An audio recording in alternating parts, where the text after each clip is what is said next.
দর্শক শ্রোতা মণ্ডলী, আপনারা দেখছেন বরাক সংবাদ। এই মুহূর্তের একটি সংবাদ নিয়ে আপনাদের সম্মুখে উপস্থিত আমি খয়রুল। নজিরবিহীন ঘটনা রামকৃষ্ণনগর সমাজদার ডলুগাঙ্গে। মৌলানাকে নিয়ে কুরুচিপূর্ণ মন্তব্যের জেরে প্রকাশ্য শাস্তি, নিন্দার জ্বর, আত্মহননের হুমকি যুবকের। শীঘ্রই মামলা দায়ের হচ্ছে। মোবাইলে এক বন্ধুর সঙ্গে কথা বলতে গিয়ে হাইলাকান্দি টাইটেল মাদ্রাসার প্রাক্তন অধ্যক্ষ তথা উত্তর পূর্বাঞ্চল আহলে সুন্নাত ওয়াল জামাতের মুখ্য উপদেষ্টা হযরত আল্লামা সালিমুল হক লস্কর সাহেবকে নিয়ে কুরুচিপূর্ণ মন্তব্য করেছিল। সেই টেলিফোনিক বার্তালাপ সোশ্যাল মিডিয়ায় ছেড়ে দেয় সেই বন্ধু, আর এতে তীব্র অসন্তোষ দেখা দেয় একটি মহলের মধ্যে। ভাইরাল হওয়া টেলিফোনিক বার্তালাপে স্পষ্ট শোনা যায় যে অভিযুক্ত যুবকটি দিয়ে কুচিয়ে কুচিয়ে বিরূপ মন্তব্য করাছে সেই যুবকটি। বিভিন্ন আলেম ওলামাদের নাম ধরে প্রশ্ন করছে, আর তার উস্কানিতে অভিযুক্ত যুবকটি কুরুচিপূর্ণ মন্তব্য করছে। বন্ধুর সঙ্গে আলাপচারিতার সেই অডিও সামাজিক মাধ্যমে ছেড়ে দেয় সেই বিশ্বাসঘাতক বন্ধু। আর তখনই বিভিন্ন ব্লগাররা আলেম ওলামাদের ছবি জুড়ে বিভিন্ন ভিডিও করতে থাকেন। টেলিফোনিক বার্তালাপ এতই কুরুচিপূর্ণ ছিল যে ভক্তদের মধ্যে তীব্র সন্তোষ দেখা দেয়। জানা গেছে অভিযুক্ত যুবকটির বাড়ি রামকৃষ্ণনগর জেলার ডলুগাঙ্গে। আজ ডলুগাঙ্গে গ্রামের একটি ভিডিও সোশ্যাল মিডিয়ায় ভাইরাল হতে তীব্র চাঞ্চল্য দেখা দেয়। সর্বত্র নিন্দার জ্বর উঠেছে। ভিডিওতে দেখা গেছে গ্রামের শতাধিক জনগণের উপস্থিতিতে যুবকটির মাথার চুল কেটে দেওয়া হচ্ছে। এমনকি গলায় জুতোর মালা পরিয়ে কান ধরে উঠবোস করছেন গ্রামবাসীর কাছে ক্ষমা চাইতে বাধ্য করানো হচ্ছে। শুধু তাই নয়, 2-3 মৌলবী বক্তব্য রাখছেন আর শাস্তির কথা ঘোষণা করছেন। একাংশ যুবক মোবাইলে দৃশ্য ধারণ করছে, আর পরবর্তীতে সেই ভিডিও সোশ্যাল মিডিয়ায় ছেড়ে দিয়ে তীব্র চাঞ্চল্য দেখা দিয়েছে সর্বত্র। অভিযুক্ত ডলুগাঙ্গের কাটানালা রুহুল আমিন বলেন, তিনি ভুল করেছিলেন, তার জন্য তিনি অনুতপ্ত। বহিরাজ্যে কর্মরত ছিলেন, শরীয়তসম্মত বিচারের কথা বলে তাকে বাড়িয়ে আনা হয়েছিল। আজ গ্রামের শতাধিক জনগণের সম্মুখে তাকে কান ধরে উঠবোস করানো হয়, এরপর মাথার চুল কেটে জুতোর মাল্য পুড়িয়ে ঘোরানো হয়। জীবন বাঁচাতে সেসব অপমানজনক করতে বাধ্য হন তিনি, এখন জনসমক্ষে বের হতে পারছেন না। এমন অপমান সহ্য করা সম্ভব নয় তার পক্ষে, তাই আত্মহননের মতো পথ বেছে নেওয়া ছাড়া তার উপায় নয় বলে উল্লেখ করেন। ঘটনা নিয়ে তীব্র ক্ষোভ প্রকাশ করেছেন হরিনগর জিপির প্রাক্তন সভাপতি আইনুল হক।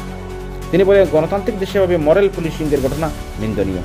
অভিযুক্ত যুবকটি যে আত্মহননের কথা বলছে, এমন যদি দুর্ঘটনা ঘটে তবে দায় কে নেবে? তিনি বহিরাজ্যে অবস্থান করছেন, কেউ যদি এজাহার দায়ের না করে তবে তিনি বাড়ি ফিরেই এজাহার দায়ের করবেন বলে উল্লেখ করেন। সচেতন মহলের মতে পুলিশ প্রশাসন ভিডিও দেখে দোষীদের বিরুদ্ধে ব্যবস্থা গ্রহণ করতে পারে। আলেম ওলামা ধর্মীয় গুরুদের বিরুদ্ধে অপমানজনক মন্তব্য ভক্তদের খারাপ লাগার স্বাভাবিক। অভিযুক্তের বিরুদ্ধে আইনি পদক্ষেপ গ্রহণ করতে পারতেন, কিন্তু তা না করে এভাবে আইন হাতে তুলে নেওয়া আইন শৃঙ্খলা ব্যবস্থার প্রতি হুমকি স্বরূপ। মরাল পুলিশিংকারীদের বিরুদ্ধে ব্যবস্থা গ্রহণের দাবি উঠছে সোশ্যাল মিডিয়ায়। দেখুন এই প্রতিবেদন। ক্যামেরার সামনে সরাই দেখরা এই বাচ্চাটা আজ থেকে কিছুদিন আগে বাসস্ট্যান্ডি সাহেবের কিছু গালিগালাজ করছে, অথচ দলগামী সাহেবের বিপক্ষে কিছু মাতামাতি করছে, ঈদে মিলাদুন্নবী ব্যাপারে কিছু কটূক্তি কথাবার্তা সকল করছে। তাই এই বাচ্চাটা শরীয়তের কানুন মানিয়ে আজকে এই জনসভাতে হাজির হইয়া সবার কাছে ভুল স্বীকার করছে যে হে যা করছে, যা মাত কথা করছে বা গালিগালাজ করছে সব হে ভুল করছে, আর তার জীবনে এইলা ভুল করতো নয়। এখন যে শাস্তিটা দেওয়া হয়েছে এটা বুক করছে এবং বাসস্ট্যান্ডি সাহেবের কাছে যাইব, গিয়া তান ফাও ধরি মাফ চাইব, এটাও হে কাজী আছে। মৌলানা কামালউদ্দিন সাহেব তোলা করিবা। আলহামদুলিল্লাহ, আজকে যে ফাসালা দেখানো হয়েছে, ফাসালাত আমরা সারা সন্তুষ্টি না এখন চাই, আর যাতে বাদ বাকি যারা আছে সারা সতর্ক হয়ে জিন্দেগি যাতে ডলুয়াং থেকে হাস করিয়া এই ধরনের ঘটনা যাতে ঘটিতরা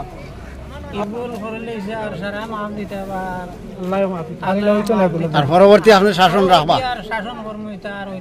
ইনশাল্লাহ। সারা ইনশাল্লাহ সন্তুষ্ট থাকবা, সমাধান হয়েছে ইনশাল্লাহ। আল্লাহ মায়া করবে, আর তারা আল্লাহ মায়া করবে আর হেফাজত করবে।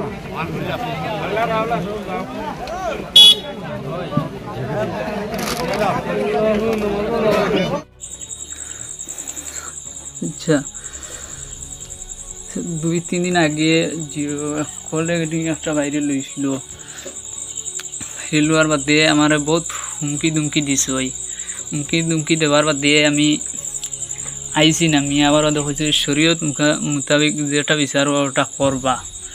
এটা তো আইসকু গেছি বিয়ালে দোকানে বেজান মানুষ ফুলে গাঁও সারা একবার খানো দৌড়াইয়ে জিও সারা গেছে মাপ সবাই লই লাইছে বাদে স্যান্ডেলও গলা মাথা দিয়ে আমার চুলজাল সারা হাটিয়া এগুলা চুলজাল সারা হাটিয়া জিও ইগু কিতা শরীয়ত মুখা বিচার করলানি ওগু জিও আইনলচা যাই তোমার কইয়া জিও ওগুতা কোনো বাকির বিচারটা হয়ে দেওয়ার না হইলে তো আমি আমার মরাই আর বাসায় সমান এগুলা মরাই আর বাসায় সমান এগুলা 10-15 দিন ভিতরে আমি এগুলা যে কোনো একটা সুসাইড করিলাম আমার আর বরদাস্ত না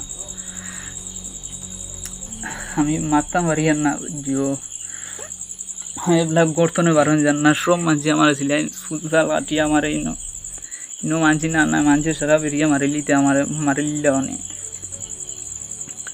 ইনো এর লাগি মানিয়ে আইছি সুলজাল কাটিয়া আমার আনে আমি তুই ইনো মারিল যাও তুমি যে চাও হলে বিচারটা হবাইয়া দেবো